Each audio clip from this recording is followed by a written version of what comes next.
ടിവിയിൽ സഞ്ചാരം കണ്ടുകൊണ്ട് കട്ടൻ ചായയും കൂടെ കുടിച്ച് ബിരിയാണി കഴിക്കണം. ആഹാ അന്തസ്സ്. വൈകുന്നേരം ഒരു 6 മണിയായപ്പോൾ നമുക്ക് ബിരിയാണി കഴിക്കാൻ മുട്ടിയിട്ട് നമ്മൾ ഹോസ്പിറ്റലിൻ്റെ പുറത്തിറങ്ങിയതാണ് കേട്ടോ. അപ്പോഴാണ് നമ്മുടെ ബഹുമാനനായിട്ടുള്ള ഏതോ ഒരു പട്ടിച്ചേട്ടൻ നമ്മുടെ സീറ്റ് കവറിന് പണി തന്ന വിവരം നമ്മൾ അറിയുന്നത്. എന്തായാലും വലിയ വൃത്തികേടൊന്നുമില്ലാതെ സർജിക്കൽ പ്രിസിഷനോട് കൂടിയിട്ട് പുള്ളിക്കാരൻ അത് ചെയ്തിട്ടുണ്ട്.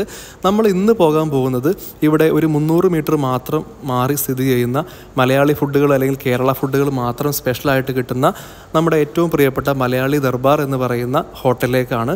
അവിടെ ഏറ്റവും ഫേമസ് ദം ബിരിയാണിയാണ്, ചിക്കൻ ദം ബിരിയാണിയാണ് കേട്ടോ. അതല്ലാതെ തന്നെ മീൽസും ബാക്കിയുള്ള ഒരുവിധപ്പെട്ട എല്ലാവിധ ഐറ്റംസും അവിടെ കിട്ടുന്നതാണ്. അപ്പോൾ നമ്മൾ അവിടെ എത്തി അതിനുള്ള ഫുഡിൻ്റെ ഓർഡറൊക്കെ കൊടുത്തു കേട്ടോ. പിന്നെ ഇതല്ലാതെ തന്നെ ചിക്കൻ ഷവർമ, പിന്നെ ചിക്കൻ അൽഫാം, ഗ്രില്ല് അതൊക്കെ നമുക്കവിടെ കിട്ടുന്നതാണ്.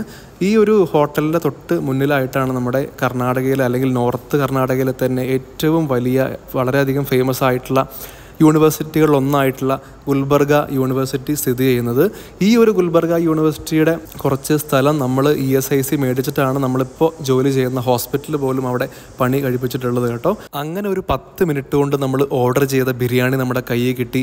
നേരെ ക്വാർട്ടേഴ്സിൽ കൊണ്ടുപോയി നമ്മുടെ പ്രിയപ്പെട്ട പരിപാടിയായിട്ടുള്ള സഞ്ചാരം അങ്ങ് തുറന്ന് നല്ലൊരു കട്ടനും ഇട്ട് ആ ബിരിയാണി അങ്ങ് അകത്താക്കി കേട്ടോ.